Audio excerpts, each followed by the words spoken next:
Todo ocurrió en menos de un minuto. Los dos terremotos que sacudieron Venezuela esta semana fueron devastadores y dejaron cientos de muertos y heridos. Lo que pasó no solo sorprendió porque sucedió en apenas 39 segundos, es que además el segundo temblor fue más fuerte que el primero. ¿Y cómo se explica esto? Lo habitual es que después de un gran sismo vengan réplicas más débiles, pero aquí ocurrió algo distinto, algo que los expertos llaman doblete sísmico. Y en este video te contamos qué lo causa y por qué puede ser tan peligroso. Un doblete sísmico ocurre cuando hay dos terremotos principales muy cercanos en el tiempo y el espacio. Y a diferencia de las réplicas habituales, el segundo sismo no es simplemente una continuación más débil del primero, sino que puede tener una magnitud similar o incluso mayor. Y esto fue precisamente lo que ocurrió en Venezuela. Miremos el mapa. El primer terremoto se produjo aquí, cerca de San Felipe, y tuvo una magnitud de 7,2. Y apenas 39 segundos después, a 45 kilómetros de distancia, cerca del municipio de Yumare, ocurrió el segundo. Y este fue todavía más fuerte con una magnitud de 7,5. Como verán, ambos sucedieron a poca distancia entre sí, lo que encaja con la definición del doblete sísmico. Es decir, que formen parte de un mismo proceso tectónico dentro de un sistema conectado de fallas. Las fallas son como piezas de un mismo mecanismo. Cuando una se mueve, puede afectar a las demás. Pero ¿cómo se desencadena? La explicación tiene que ver con la tensión acumulada bajo la Tierra durante años o incluso siglos. Cuando ocurre el primer terremoto, esa energía se libera, pero también redistribuye las fuerzas en la corteza terrestre. Ese cambio puede ser suficiente para activar otra falla cercana que ya estaba al límite de romperse. En otras palabras, un sismo puede empujar o desencadenar el siguiente. Y esto puede suceder en cuestión de siglos, años, días u horas. O como pasó en Venezuela, en segundos. Lo importante para que sea considerado un doblete sísmico es que haya una vinculación física entre ambos. Ahora, la pregunta es, ¿por qué ocurrió en Venezuela?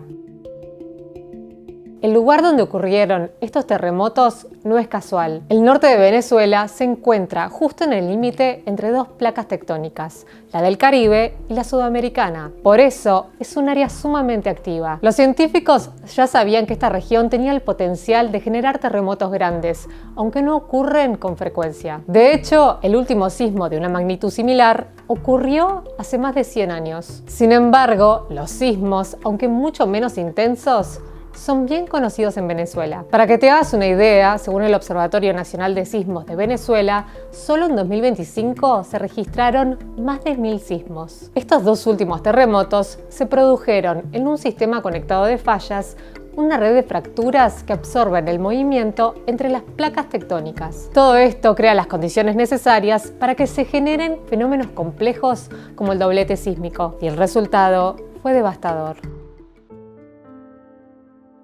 La magnitud de la tragedia no se explica únicamente por la intensidad de los terremotos. Hubo otros factores. El primero es que fue doble. Esto aumentó significativamente los daños del temblor. El primer terremoto debilitó edificios e infraestructuras dejándolas vulnerables. Pero cuando llegó el segundo, el colapso fue completo. El segundo factor fue la poca profundidad de los sismos. Los terremotos ocurrieron a cerca de 22 y 10 kilómetros bajo tierra. Eso significa que la energía recorre una distancia relativamente corta antes de llegar a la superficie, lo que aumenta su potencial de daño. También influye el tipo de suelo. En lugares como Caracas, los sedimentos blandos pueden amplificar las ondas sísmicas. Y hay otro factor fundamental: la resistencia de las construcciones. Como señalan los expertos, no es el terremoto en sí el que destruye, sino las estructuras que no resisten la sacudida.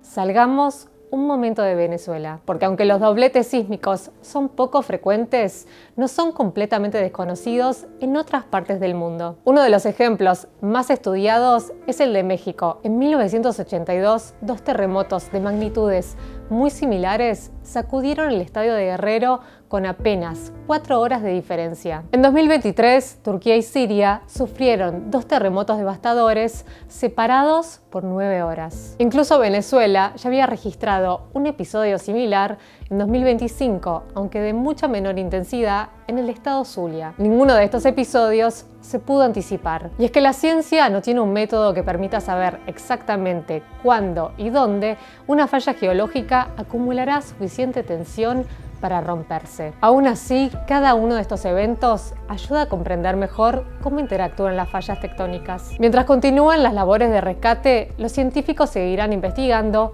qué ocurrió exactamente bajo la superficie.